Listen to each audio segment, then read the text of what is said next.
Welcome to Landlord Diaries, where we talk about midterm rentals and the opportunities behind them. We'll share landlord stories, talk about maximizing investment potential, and discuss how to live the very best landlord life. This podcast is proudly brought to you by Furnished Finder, the place for everything midterm rentals. Remember to like and subscribe if you enjoy our content. Hello, everyone. I'm here all alone today. Kelly is not missing in action. She is actually our guest today with her husband, Dave.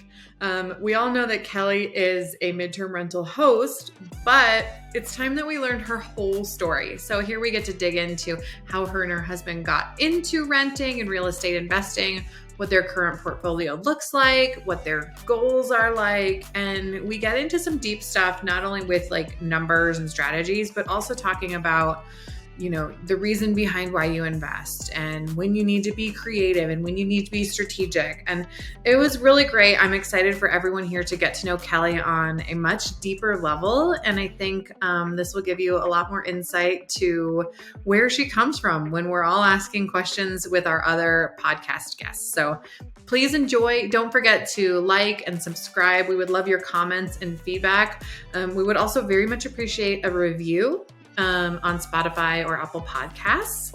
And please don't forget that this episode and every episode is brought to you by Furnish Finder, where you can post your midterm rental for $99 a year, get unlimited tenant leads, and you will never pay any type of booking fee. Let's go.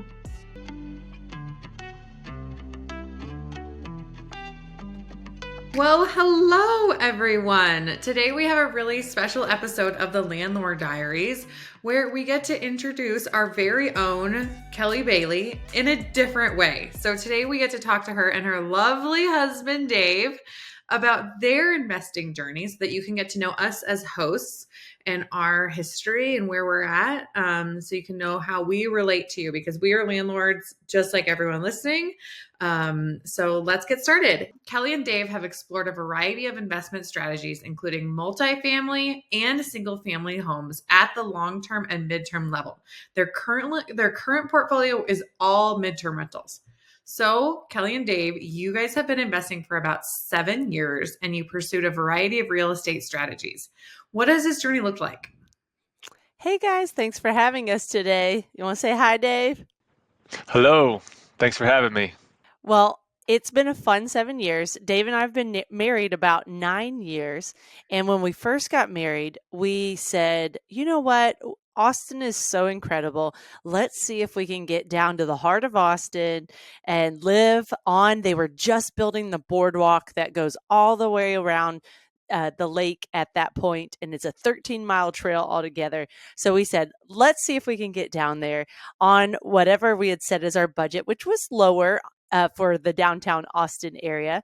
And we found this perfect little place on the east side that was at the part that still had the boardwalk being built. So it was a little bit more cost affordable, and it was a great 2 years. But then after those 2 years, Dave was, driving to Dell, commuting all the way up to Round Rock, which is about a 30-minute drive. Traffic kept getting worse. We were throwing away money on rent. And so Dave said, Kelly, I think we need to start looking at investing and buy our first property. So Dave, where do we take it from there? From there, our brother-in-law had actually bought a duplex almost 2 years prior, and had just sold it for 50% more than he bought it for. And I was amazed. I was like, wow, that's ridiculous. And I wanted to basically replicate that same thing. So Kelly and I worked with a good friend of ours who is a realtor, and set up a search. Started looking around. We wanted to buy a duplex that was well maintained. We didn't want one that was, we were going to have to fix up and work on a lot. And that's kind of tough because duplexes do get beat up a lot. They're, you've got renters on both sides. And so that's kind of what renters would generally do is they're just, there's a lot of wear and tear. So anyways, we looked around, we found one, we put in an offer, and we got it. And we suddenly became first-time homeowners and first-time property managers, which is pretty interesting. I have to say, moving in to your first property and living right next door to the people that you're managing, maybe it's not for everybody, but it's a great first step in real estate, getting a duplex, because what you've done is you've just helped offset your mortgage, right? So your payment is suddenly lower because your tenants next door are helping pay make that payment. So yeah, we were there in the duplex for about 2.5 years, and we kind of knew it was a stepping stone. And I had already heard stories about people who, hey, you buy one, you buy another, and you kind of build this, small portfolio. We looked at buying another duplex after that, but really we wanted to get into a house and have our own space, have our own backyard, Trail and time. and so, yeah, like Kelly had mentioned, one of the big things for us is location. We want to be where there's activity, stuff that's nearby. And when we were looking at North Austin, we happened to come upon a house that was a smaller, almost like a starter house, but it was in our budget.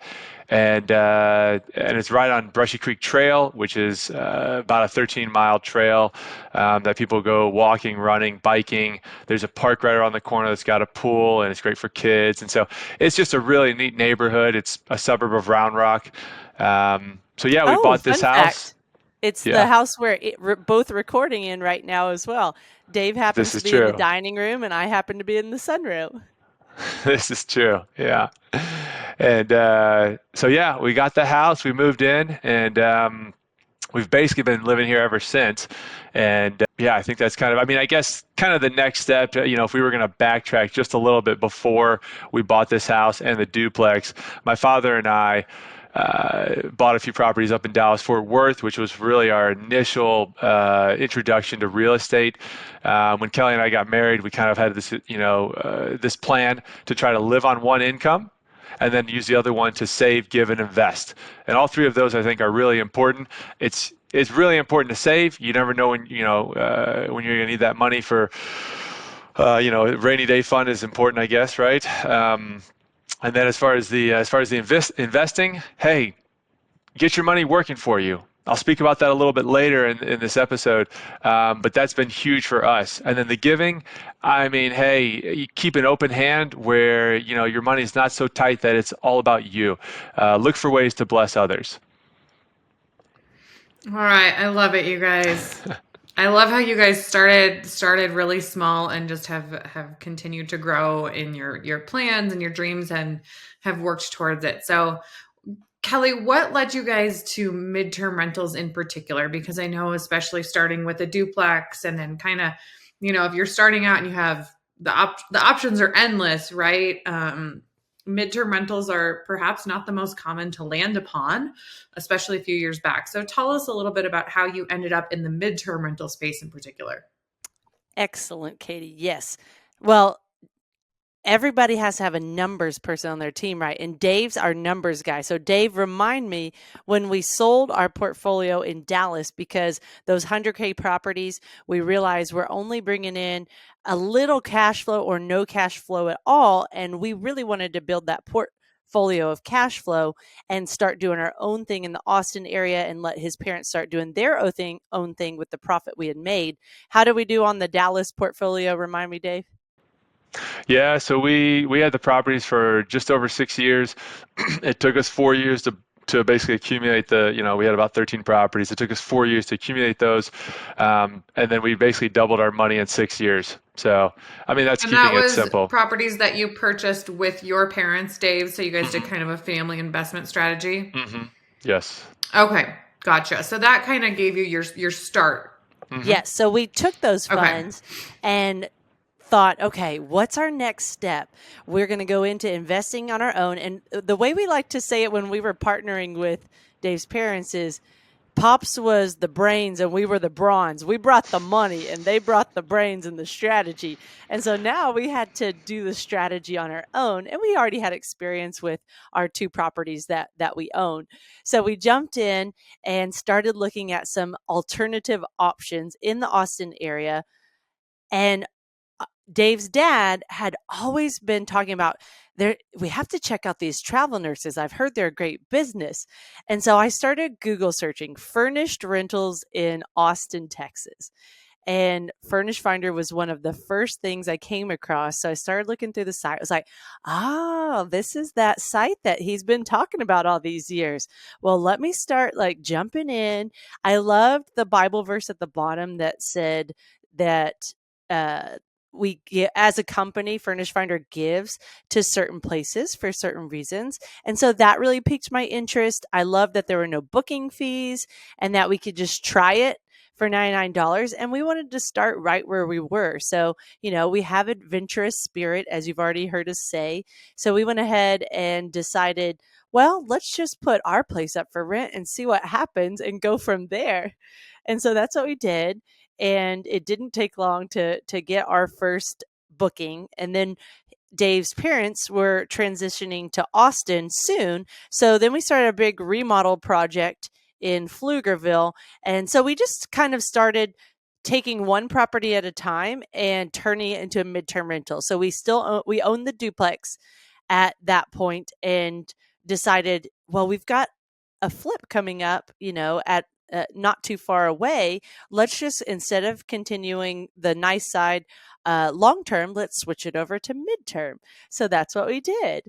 And I think the last thing I wanted to say about why I love midterm rentals so much is the way that I look at it is long-term renters view your property as theirs and they make it their own. So they might paint the walls, they're going to be moving furniture in, they're going to be putting holes in the wall.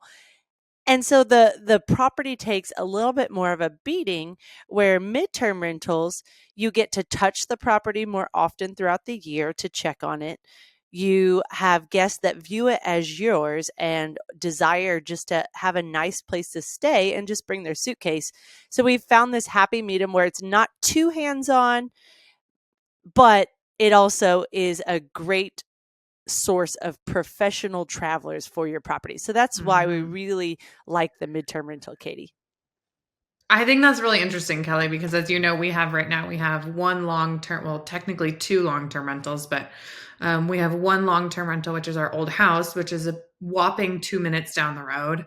And we have two midterm rentals right now. And I am the kind of gal where if there's a simple problem, I'll go over and take a stab at it myself before I'll call someone.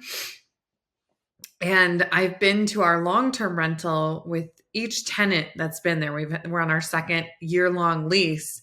And each time I walk in and I'm like, oh my gosh, this doesn't look like the same house I lived in for 5 years. Not that it's anything bad. They've both treated the property very well, but just that it's different furniture, or they've put different stuff on the walls or arranged it differently. And I'm like, I would have it's this bizarre feeling. Whereas our midterm rentals, I was actually at one of them a couple weeks ago. I happened to be in the town that one of them's at, and I was taking a stab at fixing the fridge because I'm cheap and I figured I could try it, and I did it, man. But that place looked identical to how we left it. That's great. I mean, it was so great. But yeah, not that anything is wrong with either way, but you're absolutely right. And I've never quite thought about it that way, but it's very true. So, okay, I want to circle back. Something we hear a lot when we're talking about real estate investing is your why.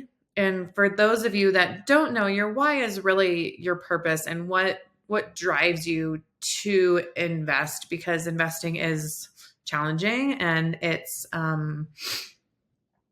you can be as conservative as you want, but there's still a factor of risk towards it.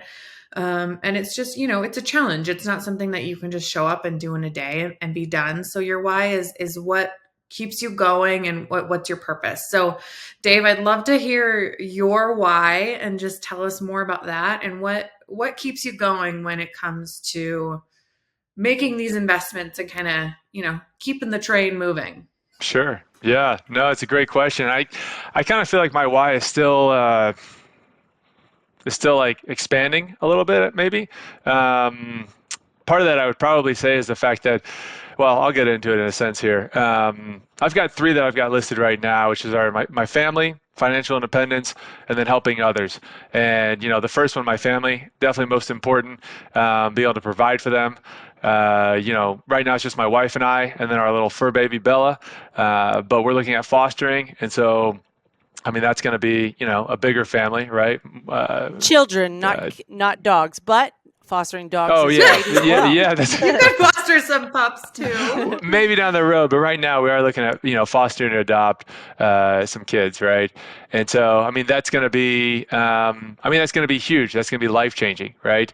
And definitely going to need more on the provision front, and then also financial independence plays into that, where having the flexibility, having a flexible schedule. I mean that's huge, right? I was at Dell for almost 10 years, and Dell was very good to me, very thankful and grateful for the opportunity. I was just part of their layoffs actually in September, so a few months back, but they really provided the platform for Kelly and I to kind of be where we're at from a financial standpoint, and definitely from a property standpoint. But yeah, I went from having 8 to 5 Monday through Friday to having really a completely open schedule these last few months, and that's been really neat, right? And I guess that kind of also plays into the as far as the financial independence. I'm so thankful that Kelly and I got a couple properties under our belt, and at this point we're actually, I mean, we're really getting to kind of receive the benefits, you could almost say, where we're currently living off the rental income from these MTRs, right? And yeah, finding the property, getting it set up, that's a lot of work. But once you've got it set up, if you manage it well and you have the right people in place to help, and you keep it occupied, I mean, it can be fairly easy, right? And so I guess family, financial independence, and then helping others is the third one. Kelly and I love helping, whether it's at our church or helping our neighbors. I grew up in Greece. My dad was a missionary, and so I guess from a kind of a church standpoint, as far as missions goes, we love helping missionaries, whether it's local, national, or international, and definitely, the more money that we can make, the more that we kind of have to be able to give. And even, on a real estate standpoint, man, it's been really neat talking to family and friends and being able to help them. And, we can basically help each other, right?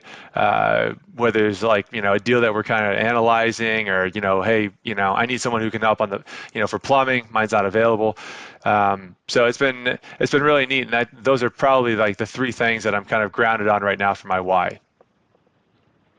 I think there's a couple of things that you hit on that I'd like to highlight, because that was a great answer that I think a lot of listeners are going to be able to resonate with. But the fact that your why can always be changing and evolving.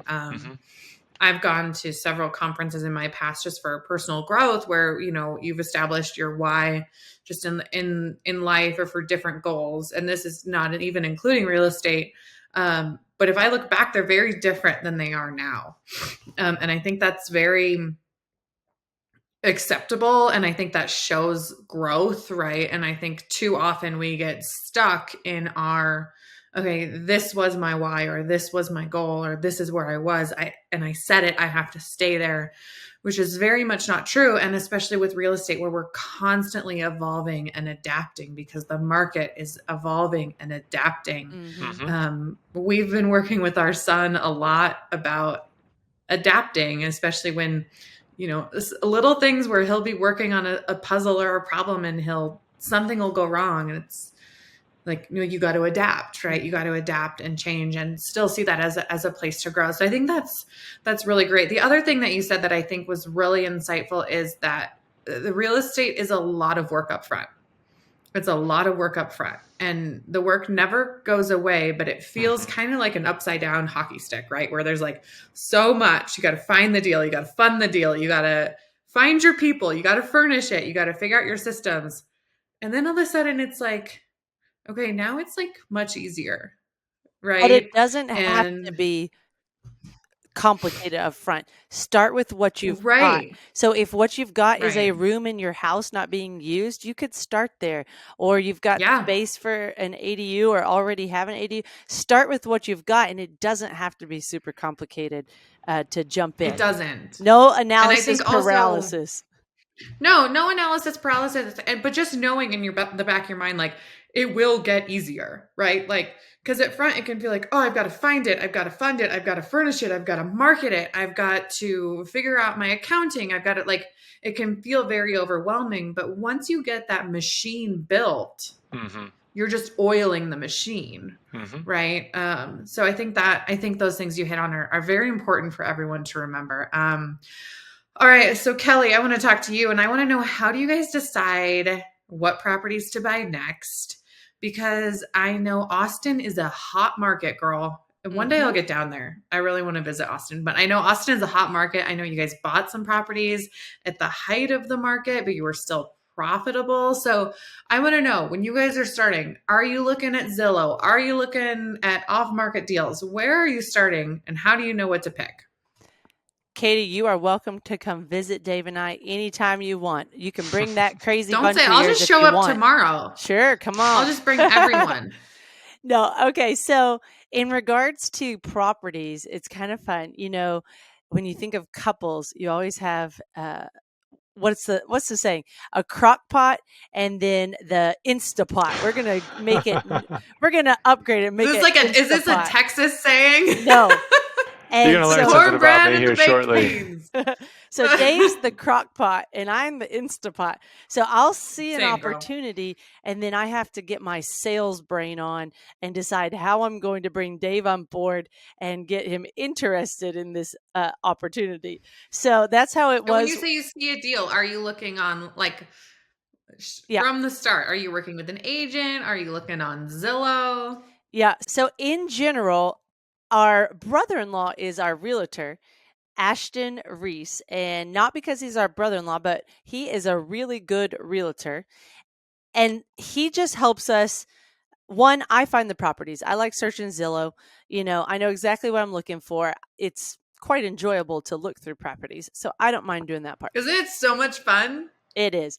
And then on the once we find one we're interested in, then especially in these last couple of years with Austin being so crazy and multiple offers on the table and some houses selling for 50% over asking price. Dave, give the example of our one guest that stayed at the duplex.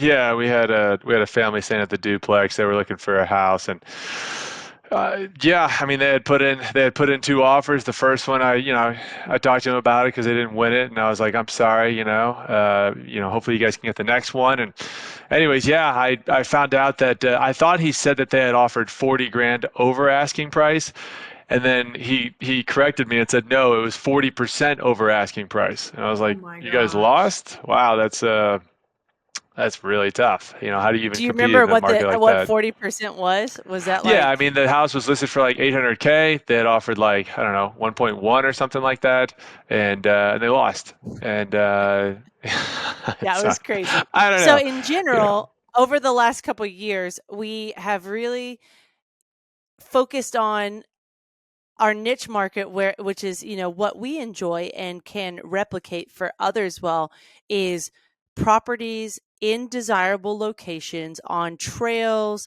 close to activity, walkable to restaurants, live music, things like that. Not all of them are walkable to restaurants, but in general, we just try to find trails that someone can jump on a bike and have a really nice long ride or go on a long run. And so that's our market. And we started looking for these properties and they Hospitals too. Yep.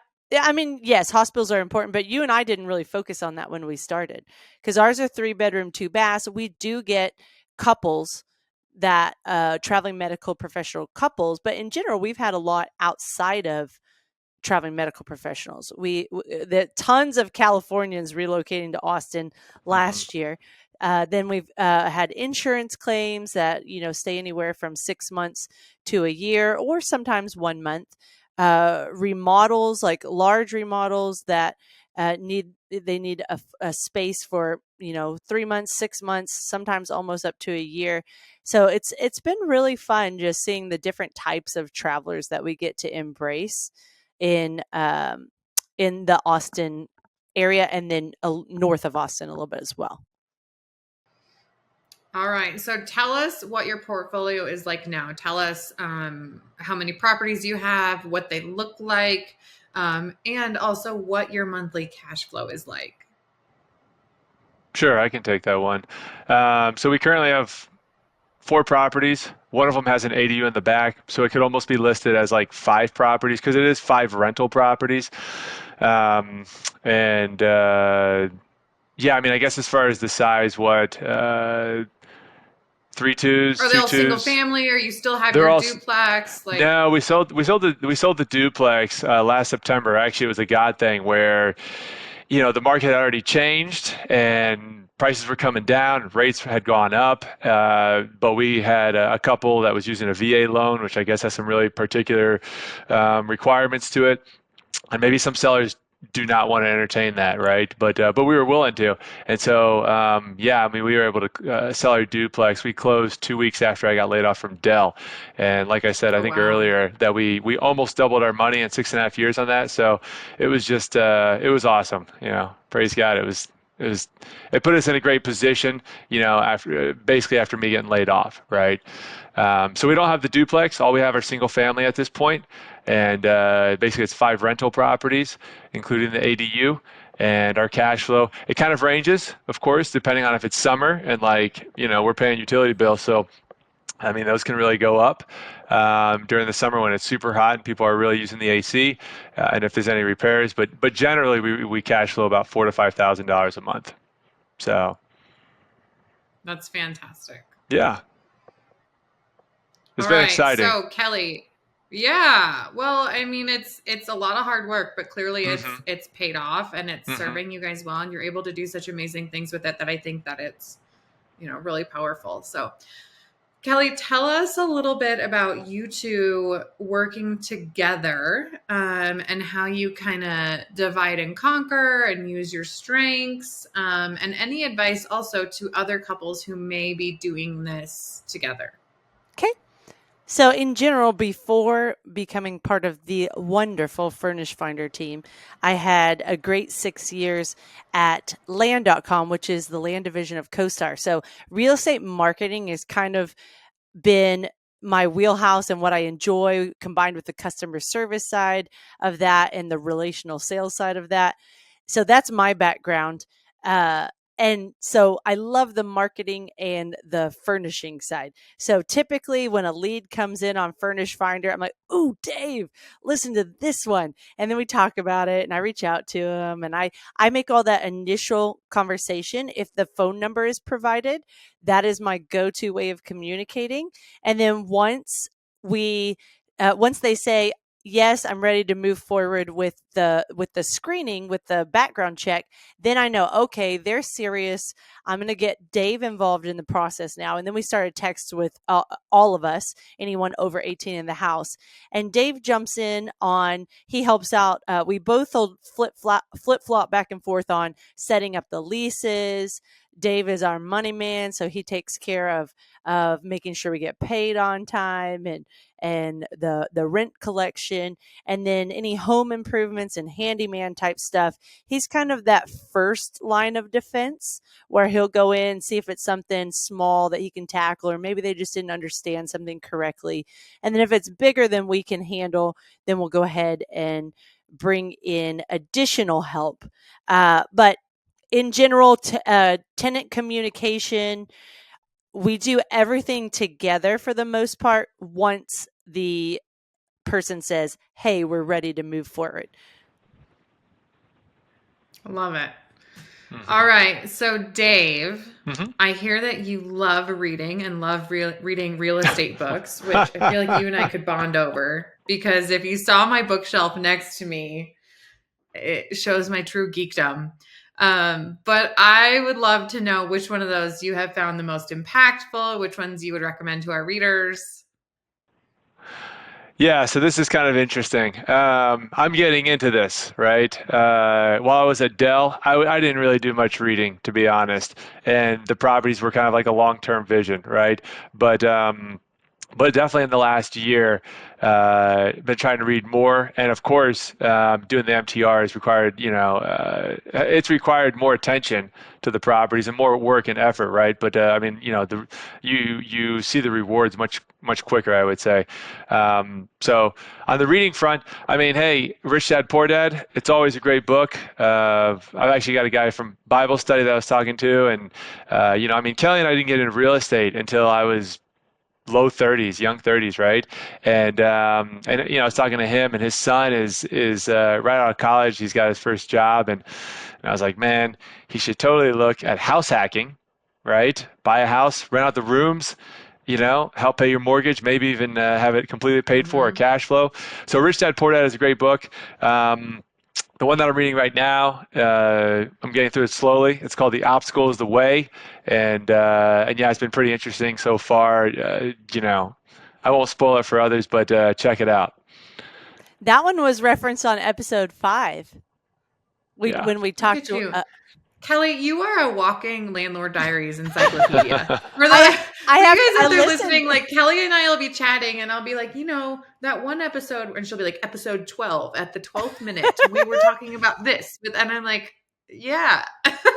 When you edit and you Um, listen to each episode 4 times, it just goes into yeah, your brain. yeah. Well, we are thankful for you, girl. Thank All I you. want to right, here we throw go with land. Katie Yeah, real go ahead. quick. Sorry, I just wanted to throw in. One. It's not a book, but my brother-in-law, he got the game they put out. It's called what's it, Oh, Kelly? It's called Cash Flow, right? yes, I think it's just called Cash Flow. it is. That's it. It's made by Rich Dad Poor Dad, and he plays that with his kids. I mean, his kids like they don't quite understand it Awesome. yet, but it's amazing because we played them. I mean, he got the kids version, and it's amazing if you can introduce kids or even young adults, right? I mean, teenagers. If you can introduce them, it's almost like Monopoly, in the sense of like, hey, you're buying houses, you're figuring out, what your expenses are, what your income is, what the difference is, right? That's your profit. Yeah, I mean, you're learning how to essentially run a business, and so I would Mm-hmm. I would just throw that out there and say that's a great buy for anybody who's looking to learn. Anybody wanting to teach their kids. It's called Cash Flow. Check it out.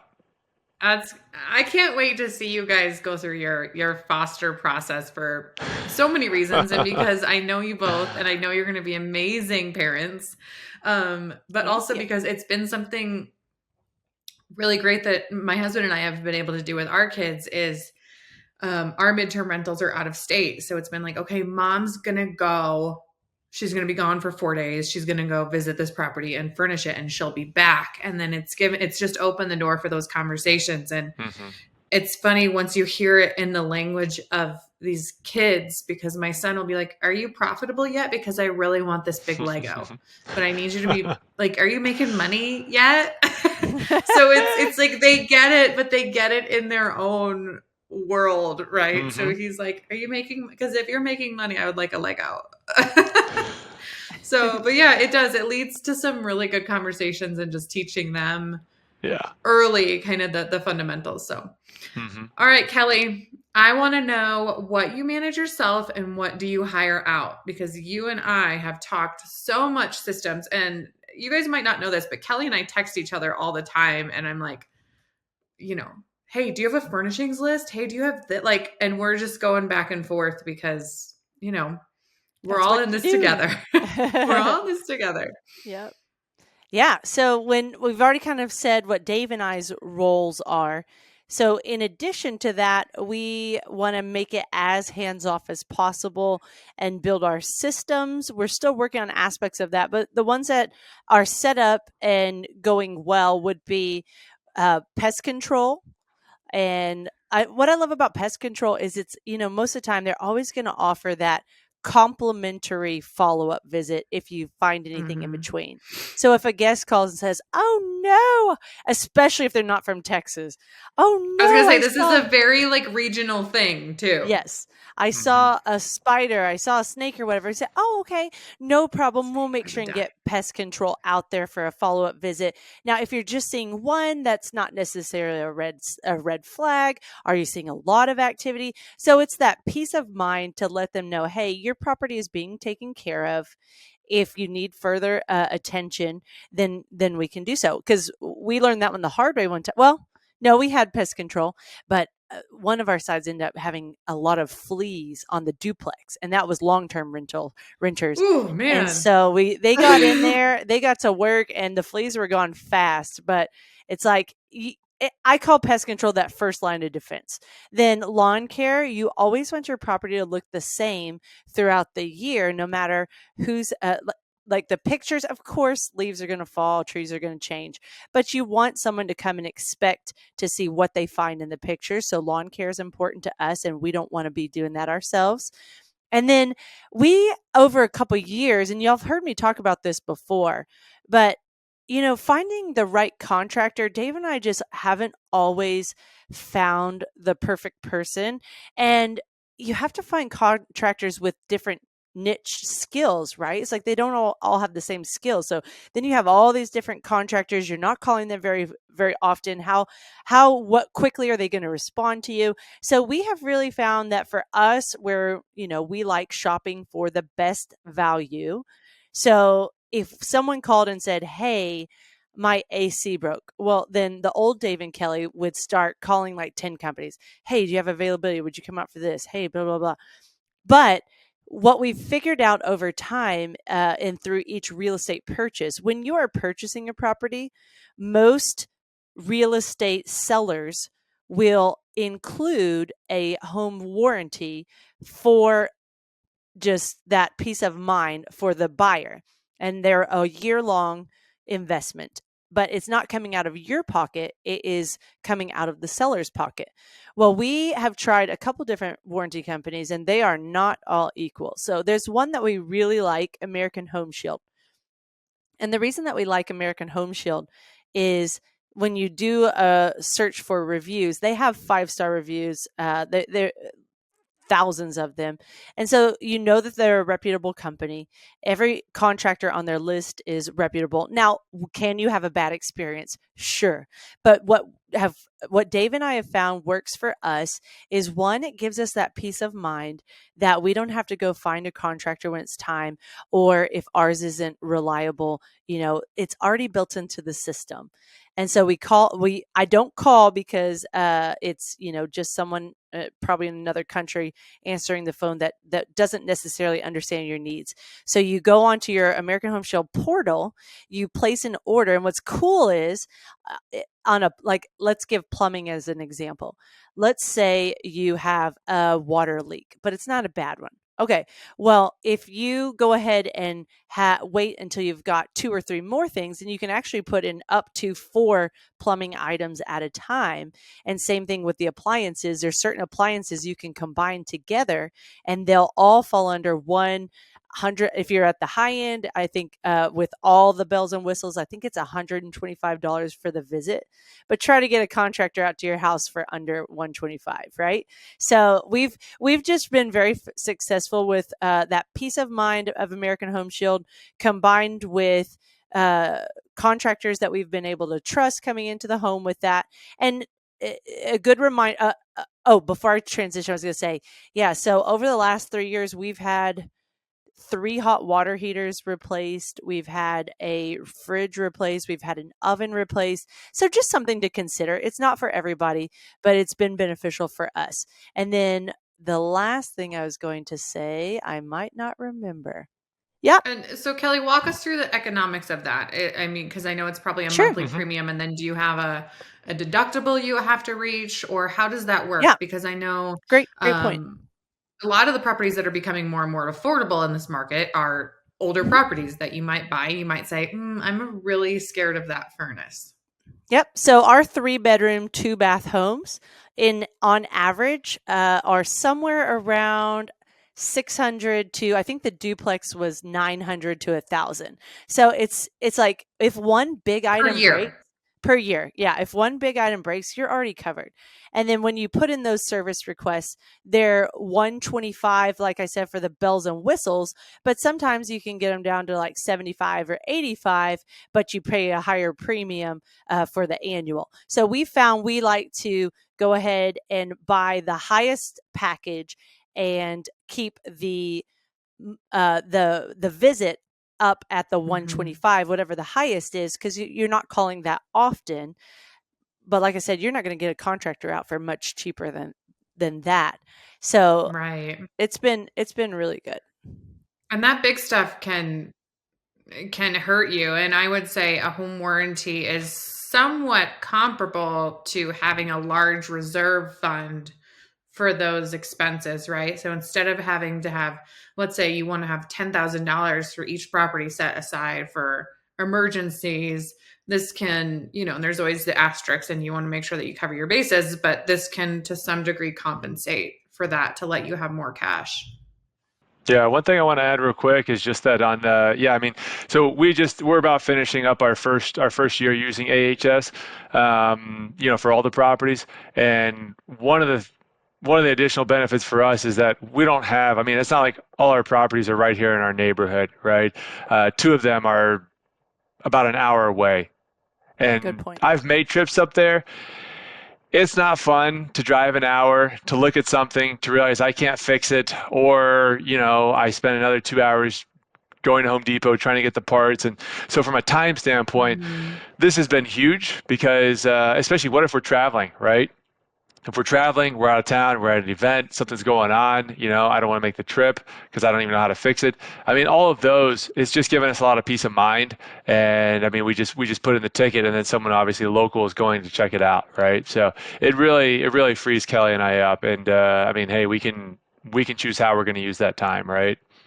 Good point, Dave. And so logistically, the things to keep in mind is a contractor that you don't know well, haven't put their background check, you're not going to want them accessing the home without you, but you also don't want to be present and drive that hour to meet the contractor either. So that communication is important, of making sure your guests are going to be home and give you some times that you can set up that follow-up appointment and let the AHS contractor work directly with the guest in the home. Love it. All right. So I want to talk about flexibility and why it's so important to you two, and how you use flexibility to make sure that you don't miss a deal.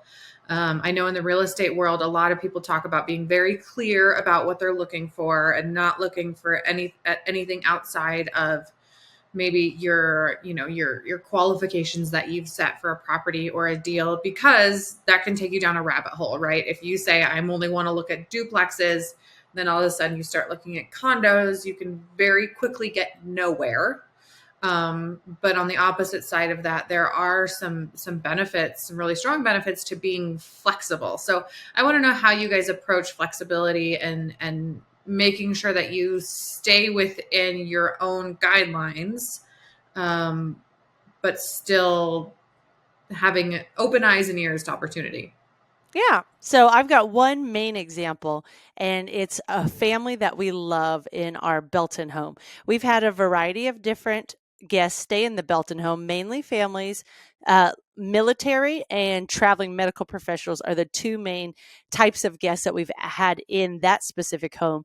And our current guests will be with us in the end almost 2 years, if not longer, likely is what's going to happen. So how it started is it was a traveling medical family that had been living in their RV with their two high school sons and traveling around the country as they took on new assignments. So fun.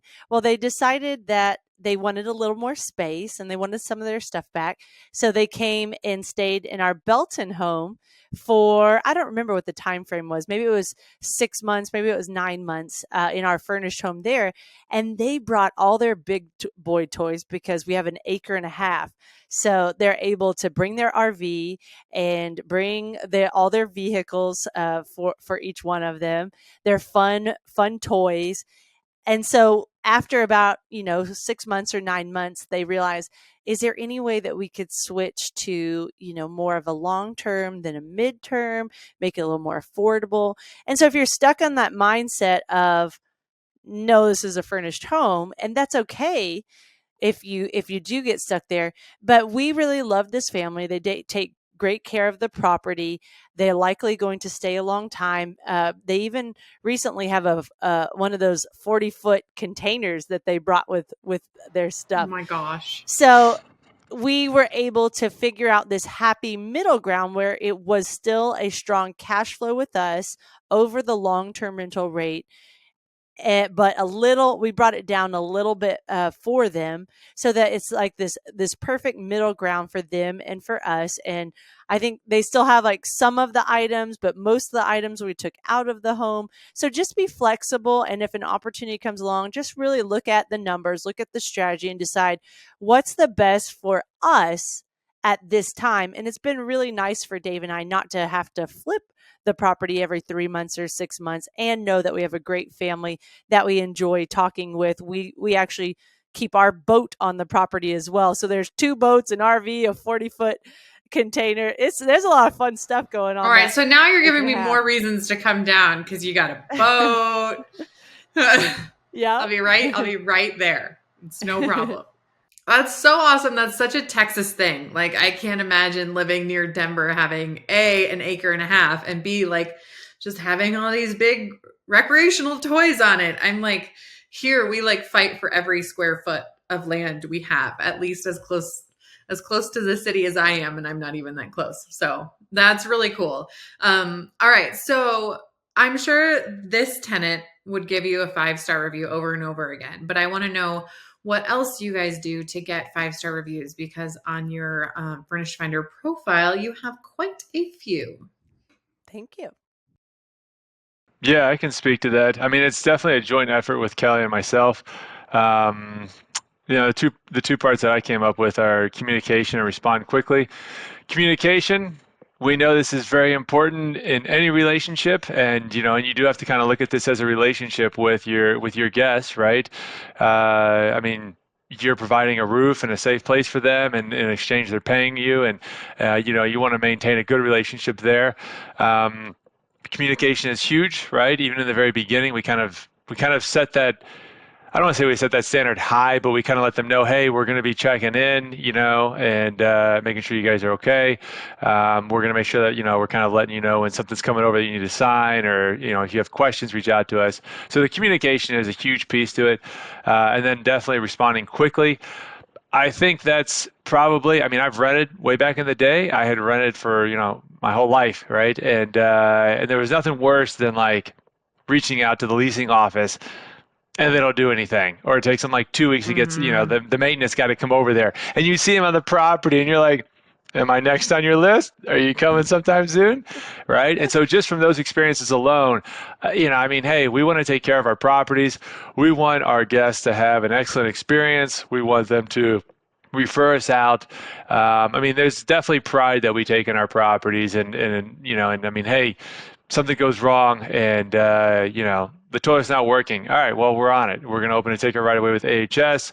If something happens with the AC, especially during the summer, right, we're going to get that, fixed quickly. So I think, and it even ties into, I'll even say that like the communication ties into the fast response, because we've had moments where we can't get someone out there next day, or it might take a couple days, but we're letting the tenant know, hey, this is where we're at, especially if like parts are needed, which has happened in the past, just keeping them updated. Don't let like 4 or 5 days pass and they're wondering what's going on and why, something's not working. So I think those two combined are going to get you 5-star reviews.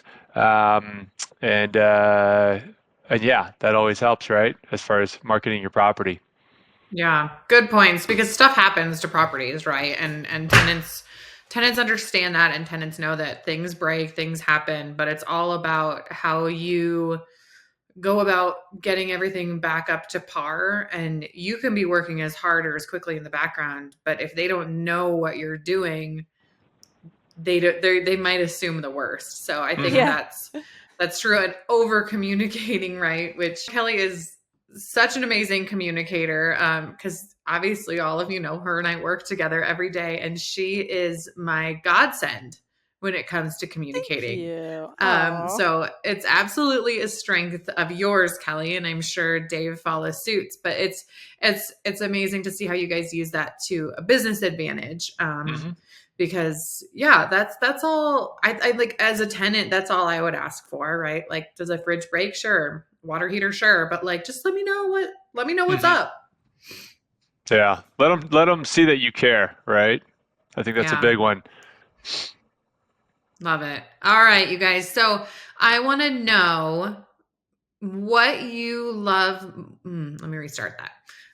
So I know you guys use Furnish Finder and KeyCheck for most of your midterm rental management. I want to know which features of those two platforms that are the most beneficial to you, or that you have found help you guys with your systems the most. Definitely. And I talk about KeyCheck with you guys a lot. So I'm going to take the Furnish Finder side and let Dave take the KeyCheck side. But when it comes to Furnish Finder, there's, of course, we talk about great features all the time.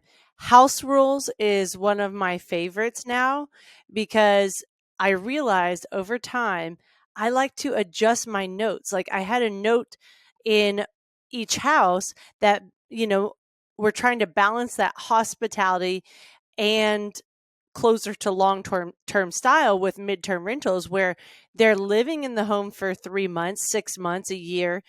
So when you go to do those 1 day flips or same day flips, you need to know that, the bathrooms doesn't have mildew all over it and you don't have layers of dust everywhere. So it's like with the house rules, I'm able to change it as I see things during our flips. And I really like that because it probably takes 2 minutes where I can just copy paste onto all 5 of our properties and then send it through PDF by email. And if someone wants a printed copy, how easy would it be to drop it in the mail and send them a printed copy as well? So I love the house rules. And then I also, of course, we talk about tenant leads a lot on the show, but really being able to communicate directly with your travelers is what I love most. And anytime someone provides a phone number, being able to text or call and then follow up, with an email or further communication if needed. But texting and phone are such a great way just to get that direct connection with the traveler and really let them see the heart of what you have to offer as a host. Love it. And how about KeyCheck, Dave? Yeah, KeyCheck. I mean, that's been a great platform to use. I'm all about uh, making things easy, right? And not having to go all over the place or use multiple platforms for different things. So KeyCheck's really provided that as far as the tenant screening. It's simple. I mean, Kelly primarily is kind of running the communication in the beginning with interested parties. But yeah, I mean, I'll jump in, and I mean, as far as KeyCheck and the tenant screening process, it's simple: first name, last name, and an email. We send you a link. You can go. You can apply. $39. We get the background. We can check it out. So, I mean, that's really easy. And then the other part of it is being able to do leases there, right? And I remember, I remember when we bought the duplex. I mean, I'm still learning, of course, but I had no clue about leases, and I was printing out them and writing them by hand. It was terrible, and yeah, that doesn't exist anymore. Everything is electronic, right? And through KeyCheck, you can create your leases. They've got like a comprehensive. They've got maybe it's even like state by state, but you have that protection in place, which is great. And you can do everything electronically, fill it in. I mean, we probably do a lease. Once you've done one, if it's the same property, I mean, you can go back and you can just literally edit names and, the dates, right? But everything else can stay the same. So, I mean, now doing a lease is 15 minutes, right? So it's super quick. And then, of course, you can have it e-signed, which is also amazing. So, yeah, I mean, KeyCheck has been a huge tool to use. And you guys, KeyCheck is so great. KeyCheck is growing on me a lot, especially with the new e-signature. Kelly, I remember I was texting her the other day, and I was like, Kelly, what is happening with the amount charged on my KeyCheck? Because I was sending out for a security deposit. And I was like, this is not the total. And she was like, girl, your tenant chose to pay with a credit card, and those are the credit card processing fees, but your tenant paid them. And I was like, I'm sorry, what? That doesn't come out of my check? Because that's been one of my biggest grievances. Like, I would love to accept your credit card, right? No problem. However, like when that takes between 3 to 5% with a processing fee, like that's a big deal when you're talking about rent numbers, right? And then when she told me, I was like, you shut the front door. Because even as consumers, right, when you're making those larger purchases, you expect, if you want to use a credit card, that you pay the processing, right? So I love that you guys use it. If anyone ever has any questions, Kelly is like the master of KeyCheck. She So is. definitely put any questions here. We're also coming out with some videos to walk everyone through it, just because I know a lot of people are visual learners and kind of want to see the process. And we're going to show you how we use them as landlords. Kelly and I have different brains, and our brains work in different ways. So we're going to kind of show all the different ways that you can go through the processes. But you guys, this has been so great. I love getting to know you both. You are both such incredible people, and you both give so much back, and your optimism and your joy just radiate. And I want to just leave it to you guys with one final question, which is, what piece of advice would you give investors or landlords above any other piece of advice, maybe? Dave, you want to go first, or you want me to? You go first. Okay, so Dave and I love to travel. So I would encourage you as a Furnish Finder landlord to not only host, but travel as well and get that Furnish Finder experience. Go stay somewhere for a month. Because if you calculate it out and you use a short-term rental platform and you go for a week or two, it's typically going to be a price that you can get a month on Furnish Finder, potentially. Your money's going to go a lot further monthly than it is going to go nightly. So have some fun if you can. Take your family on a vacation, or just you and your spouse like Dave and I, and go enjoy a Furnish Finder rental. But I will say this, set up a separate traveler account. Don't use your landlord account. Choose a different email and set up an individual travel account, because then you can save the properties that you want for traveling. You can communicate with the host for traveling, place your housing requests, everything you need from the tenant side without affecting the flow on your landlord side. So get out there and have some fun. There's some cool areas of the country to check out. And I know Dave and I both enjoyed our trip to KeyCheck going skiing. I think he's ready to go back. Keystone. Keystone. What did I Keystone. say? We haven't been to KeyCheck yet, but Oh my we're gosh, traveling I love that. online to KeyCheck, virtual world. Never doing it. I love that. yeah. What about No, you, that's Dave? good. Yeah, that's good, honey. Yeah, I'm just going a little big picture, I guess, in a sense of like, as far as investing. Be flexible. When I kind of like reflect over, the last few years, our journey, started with my dad and I, as far as, properties up in Dallas, Fort Worth. We kind of had this like, we had this game plan. Let's buy these, long-term holds. And I mean, I was kind of looking at that and I was like, man, 20 years, 30 years, this is going to be amazing. These properties are going to be paid off. This is just going to be like, straight cash flow. That's not how it played out. I mean, we kind of, we kept, assessing where we were at, and suddenly it was like, okay, it makes sense to sell these. They've appreciated. They're not cash flowing much at all. We can turn around, take that money and do something else. So I'm really glad that, we didn't kind of like keep the blinders on and kind of be narrow-minded in our approach. Because then, what happened? Kelly and I bought a duplex, and then, again, it was thinking long term. Now we moved it into midterm, then we sold it. So that's probably I don't know, a big piece of advice is just be flexible, be open, constantly analyze your business, talk to your spouse, your partner, if you're working with someone else, and don't be afraid to take some risks and to change your kind of like your business approach. So Dave, you want to tell them kind of what some of our upcoming investment goals are with like partnerships, syndications, that kind of stuff? yeah, I guess. I mean, we're figuring it out, right? I mean, Yep. really, yeah, we're definitely figuring out what our next steps are. Like I said, I just got laid off from Dell, so that suddenly opened, the door. I had been kind of looking at, when is the right time to leave, praying about it, because I mean, it was comfortable, right? And I like the people I worked with, and it was a good package, right? Like I said, Dell really took care of me and provided stability. But yeah, suddenly that changed just in the last few months.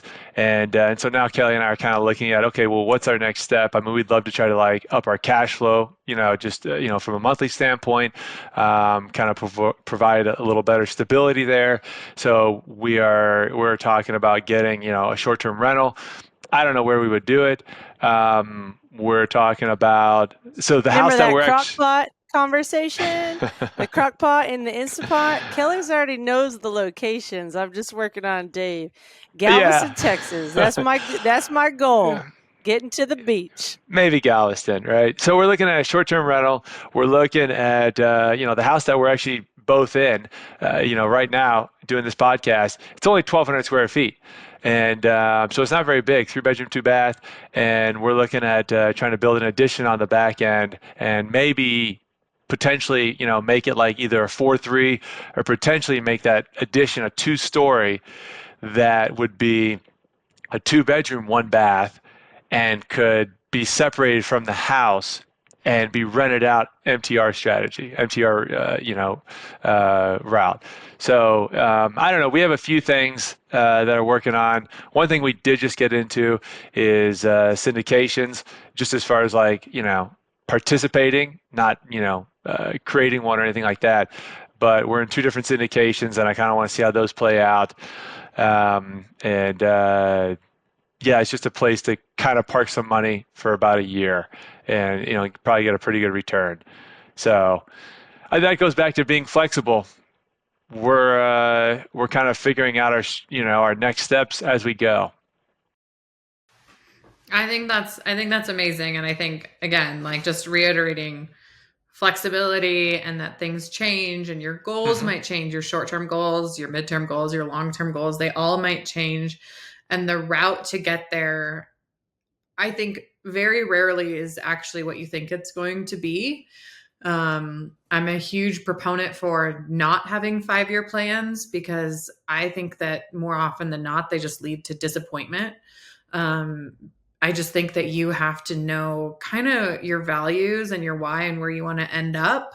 And then just going with the flow of life and listening to the signs and listening to, the things that maybe to get you there, but being flexible in the route because this market changes, policies change, investment strategies change, short-term needs change, right? Like if you guys, get a foster child soon, that's going to change your needs. And all of those things can happen on a dime. And we control so little in this life that if we don't have flexibility, we're left with setting ourselves up for disappointment. So I love hearing that because it really is true.